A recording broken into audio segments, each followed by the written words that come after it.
चलिए बेटा अगले क्वेश्चन की तरफ बढ़ते हैं। देखिए अगला क्वेश्चन करते हैं। क्वेश्चन नंबर है हमारे पास 35। The following table gives the distribution of A life time of 400 neon bulbs. 400 neon bulbs की लाइफ टाइम को हमने कैलकुलेट किया, देखा। Find the median life time of a lamp. हमें मीडियन निकालना है उसकी लाइफ टाइम का। हमने बेसिकली 400 लैम्प, नियॉन लैम्प को चेक किया कि उनकी जो लाइफ है, लाइफ टाइम की जो लाइफ है वो कितनी रही है, वो हमने देखा। तो मेजर करके उनके डेटा को स्टोर किया और डेटा इस तरीके से कुछ आया। देखो कि 14 लैंप यानी 14 बल्ब ऐसे थे जिनकी लाइफ टाइम की जो लाइफ थी वो 1500 से 2000 घंटे थी। 1500 से 2000 घंटे थी। और 56 लैंप ऐसे थे जो 2000 से 2500 आवर्स तक चले। और 60 ऐसे थे जो 25 से 3000 तक चले। तो इस तरीके से ये डेटा दे रखा है, आंकड़ा दे रखा है। हमें क्या करना है, हमें निकालना है मीडियन। वो मीडियन निकालना है जिससे पहले 50% और जिसके बाद 50% क्या थे, बराबर बराबर मात्रा में बट गई होंगी वैल्यूज, यानी हमारे बल्ब। ठीक है, तो बल्ब दे रखे हैं बेटा 400 हमारे पास, है ना। तो n की वैल्यू सिंपली हमारे लिए क्या हो गई यहाँ पे, n की वैल्यू हो गई हमारे लिए यहाँ पे भैया, n की वैल्यू बराबर 400, है ना। क्लियर है ये बात। तो अब इतने सारे क्वेश्चन कर लिए हैं कि अब हमें भूलने की बात ही नहीं है। तो यहाँ n की वैल्यू होगी बेटा 400, तो n/2 की वैल्यू हो जाएगी बेटा 200, है ना। ये क्या हो जाएगी 200। चलिए अब क्या करते हैं, इस आंकड़े को डाउनलोड कर दो जरा सर टेबल में, और मुझे बता दो कैसे कैसे करें। देखो 1500 से 2000, 2000 से 2500। देखो आप अगर ध्यान दोगे तो यहाँ पे साइज जो दे रखा है वो कितना है, 500 साइज दे रखा है। h की वैल्यू दिख गई मुझे 500। हर चीज जब भी आप काम करते रहेंगे आप हमेशा नोटिस करें कि कहाँ पे क्या चल रहा है, उसी टाइम पे याद कर लें उस चीज को कि भाई हमारे लिए ये दे रखा है। ठीक है, तो 3500 से लेके 4000 और 4000 से लेके 4500 और 4500 से लेके बेटा आपका 5000।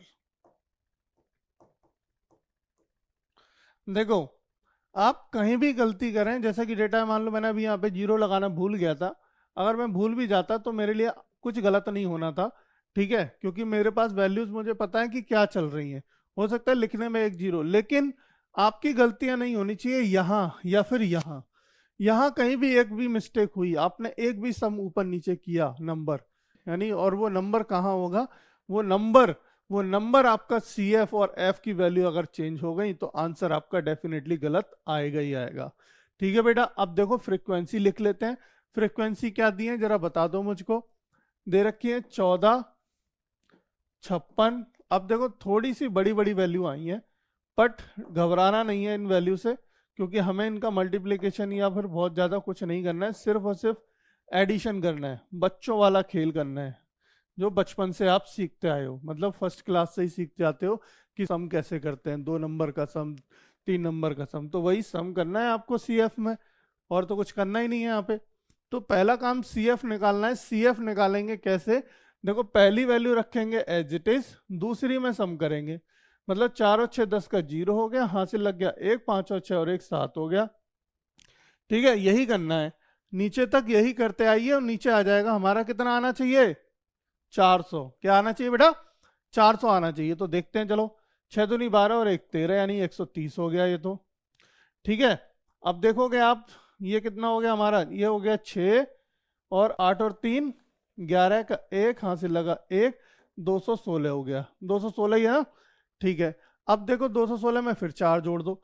4 जोड़ोगे आप कितना हो जाएगा बेटा, 0 हो जाएगा। ऊपर 1 आ गया, 1 और 1 2 हो गया, 2 और 7 9 हो गया, 2 यानी कि 290 हो गया। अब फिर से जोड़ दीजिए 290 में, क्या जोड़ते हैं हम 62, यानी ये हो जाएगा पीछे 2।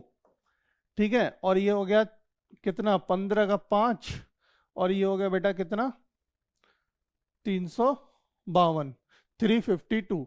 अब 352 में 48 जोड़ोगे तो सीधा सीधा मुझे दिख रहा है कि ये हो जाएगा 400। क्या हो जाएगा बेटा, 400 हो जाएगा। तो देखा आपने, जो अब तक मैं समझाते हुए आ रहा हूँ, दिखाते हुए आ रहा हूँ, हर बार दिखा रहा हूँ कि जो लास्ट वैल्यू होगी आपकी वो आपके n के इक्विवेलेंट होगी, जो लास्ट वैल्यू सम आएगी वो इसके बराबर होगी n की वैल्यू के। अगर आपने सम करने में कोई गलती हुई है तो ये वैल्यू आपस में डिफरेंस होंगी, मैच नहीं करेंगी। तो गलती ना करें, ध्यान से करें इस चीज को, है ना बेटा।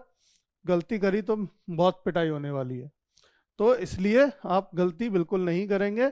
तो चलिए आगे बढ़ते हैं। देखिए आगे हमारे पास n/2 हमने बोला था। अब हमारा जो अगला स्टेप है मीडियन निकालने के लिए, वो क्या है? मीडियन निकालने के लिए अगला स्टेप है मेरे पास कि मैं मीडियन क्लास को ढूंढूं। मीडियन क्लास क्या होगी हमारे इस डेटा में, जो हमने ये डेटा बनाया है। इस डेटा में मीडियन क्लास ढूंढने के लिए मैं ढूंढता हूं सबसे पहले n/2 की वैल्यू। n/2 की वैल्यू कितनी है? 200। अब बताओ मुझे 200 यहाँ CF में देख के कि किस से ठीक पहले 200 वैल्यू आई होगी, किस वैल्यू से पहले आएगी? सीधे सीधे 216 से पहले आएगी। दिख रहा है कि भाई 216 से जब पहले ये वैल्यू आएगी तो यही वैल्यू को हम कंसीडर करते हैं क्या? इसी वैल्यू के सामने वाली क्लास को हम कंसीडर करते हैं मीडियन क्लास। जिससे ठीक पहले आए, जिससे ठीक पहले आए उसी को हम मीडियन क्लास कंसीडर करते हैं। ये मेरे लिए हो गई मीडियन क्लास। और आपका ठीक इसके बराबर में जो होगा वो होगी आपकी फ्रीक्वेंसी यानी कि f। और CF क्या होगी? CF होगी 130। अब बोलोगे सर 130 क्यों होगी? भाई ये तो रूल है, एग्जाम में यही करना है, इसी से आपको मार्क्स मिलेंगे और इसी से आप पास होंगे। ये गलती ना करें कि CF की वैल्यू 216 रख दें। साफ साफ लिखा है CF क्या होता है? CF होता है आपका cumulative frequency of preceding class of the median class. Median class की प्रीसीडिंग क्लास मतलब हो गई 2500 से 300। इसकी CF क्या है? 130 है, तो यही वैल्यू होगी ना 130। तो 130 क्या हो गई हमारी? CF हो गई। यही गलती करते हैं अक्सर बच्चे, बहुत समय से मैं देखता रहा हूँ, चाहे एग्जाम हो चाहे प्रैक्टिस हो, मैक्सिमम यही गलती करते हैं, CF की वैल्यू गलत लिख देते हैं।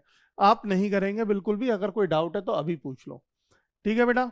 तो अब देखोगे अगर आप, तो मेरे हिसाब से आपको सारी की सारी वैल्यू मिल चुकी है, CF की, F की, n/2 की, और आपकी ये L lower limit of the median class. L क्या होता है? Lower limit of the median class.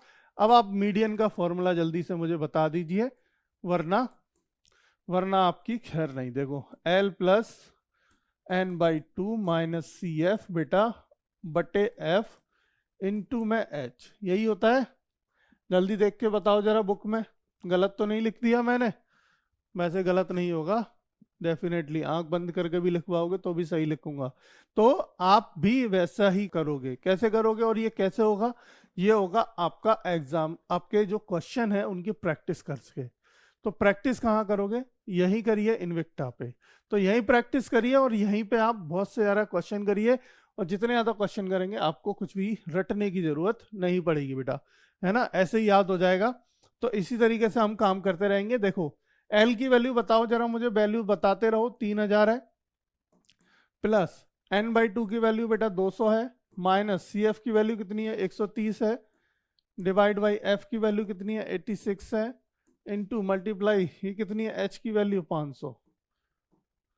ये क्लास साइज है ना, तो ये 500 वैल्यू है इसकी। 500 देखो जरा, नोट इट डाउन करो। सारी वैल्यू मैंने सही लिखी है ना? 300 देखो वो हो गई, 200 मतलब हमारी क्या हो गई? 200 n/2 की वैल्यू ये रही 200। 200 हो गई। CF माइनस CF होता है, CF की वैल्यू 130 है, डिवाइड में 86 यानी F होता है, F की वैल्यू है, इनटू मल्टीप्लाई H मतलब क्लास साइज।